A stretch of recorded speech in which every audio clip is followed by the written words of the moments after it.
Hey, Chris, I believe you're still playing with 10 pins in your index finger. How much is it going to help you being able to return to health by having this next week off?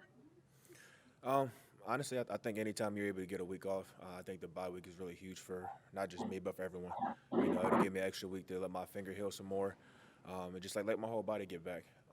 It's been a long season so far. I think a lot of guys are fighting through things, so it'll be really good to get a little bit of a break. With all that being considered, it still blows my mind that you're able to make that outstretched catch for 44 yards there on that deep pass.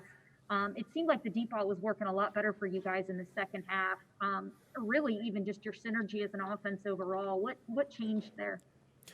Um, Honestly, I don't know if much changed. It really just comes down to execution.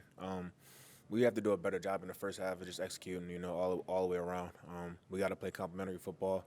And we started to kind of put it together in the second half. It was just, a little bit like too little, too late. So we'll get to work. We'll fix it. All right, we're going to go to Greg Allman.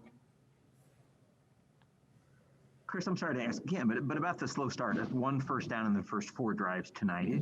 We talked about this thinking it was a nighttime thing, but obviously you guys are just having trouble kind of getting in rhythm on offense. Is there anything you can do to change that? Best answer I have is just work. That's going to be the best solution for all of our problems. Is just continue to keep our head down, just work, stay together as a team. We still got a lot of football left. And we're fighting for a lot more than just one game. Thanks, Chris. All right, we're going to go to Rick Stroud. Chris, how do you think you guys will approach these final 4 weeks? I mean, even though you're 7-5, does it feel like everything's still in front of you? What was that last part? Sorry, I couldn't hear you.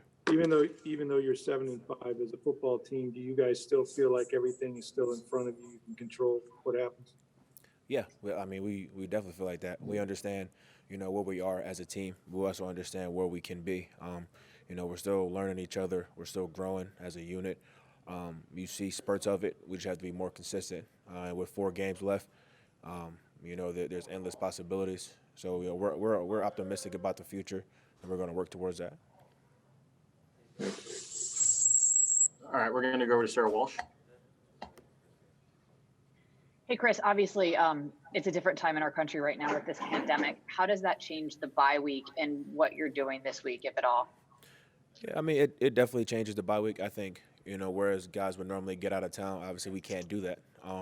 So I think guys are staying around, make sure that they're staying safe, spending time with family. But really, it just comes down to being smart. We have a lot that we're playing for, and we have to commit to each other as a team to be smart about where we are and, make sure that everyone stays healthy. All right, we're going to go to Scott Reynolds. Hey, Chris, you guys have been outscored 49-7 in the first quarter of the last 4 games. How frustrating is it to have a high-scoring offense, but you guys just don't seem to help yourself at all with slow starts in the first quarter? It's incredibly frustrating. Like you said, we have so much potential to be this high-powered offense, but more than that, it's just recognizing all of the hard work that we put in throughout the weeks in practice. We recognize where the problems are. We just have to do a better job of executing when the game actually comes. I think the biggest thing though is that as a team, we're all still together. I think we're all still pulling the rope in the same direction, and I think those are going to be the things that really allow us to propel moving forward.